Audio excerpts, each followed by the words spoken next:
एक गांव में एक छोटी सी लड़की रहती थी जिसका नाम एमा था। वह अपने परिवार में अपने माता पिता के साथ रहती थी। एक दिन एमा अपनी माता के साथ बाजार जा रही थी। उसने रास्ते में एक बगीचा देखा जिसमें रंग बिरंगे फूल खिले हुए थे, जिस पर मधुमक्खियाँ घूम रही थी नेक्टर लेने के लिए, जिससे वह शहद बना सकें। एमा बाजार से घर आ गई और रात को वो अपना खाना खाकर सोने चली गई।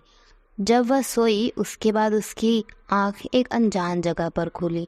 वो जगह अनजान होने के बाद भी एमा को लग रहा था कि उसने ये जगह देखी हुई है।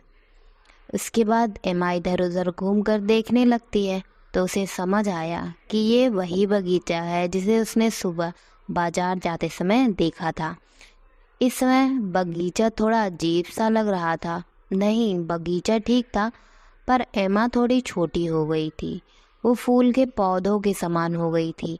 एमा इधर उधर देखने लगी। उसके बाद एक तरफ से एमा को कुछ आवाज़ आने लगी। वो आवाज़ दो मधुमक्खियों की थी।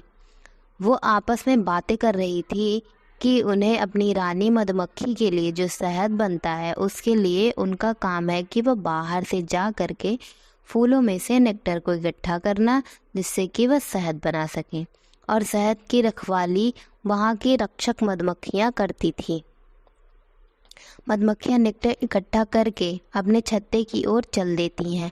एमा थोड़ी परेशान हो जाती है यह देखकर कि ये मधुमक्खियाँ अपने छत्ते तक कैसे पहुँचेंगी, उन्हें रास्ता कैसे पता है।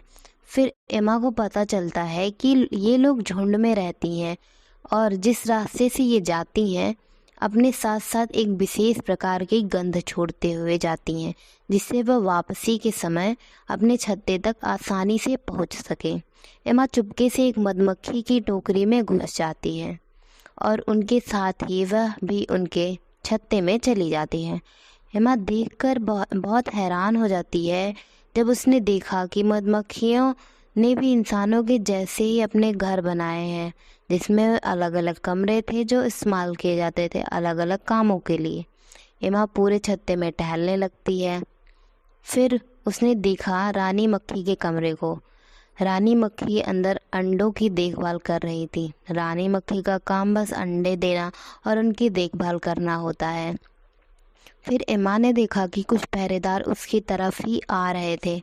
एमा डर गई और छुपने की कोशिश करने लगी, पर पहरेदारों ने एमा को पकड़ लिया और एमा को अपनी रानी के पास ले गए। एमा को देखकर छत्ते की सब मधुमक्खियां हैरान हो गई।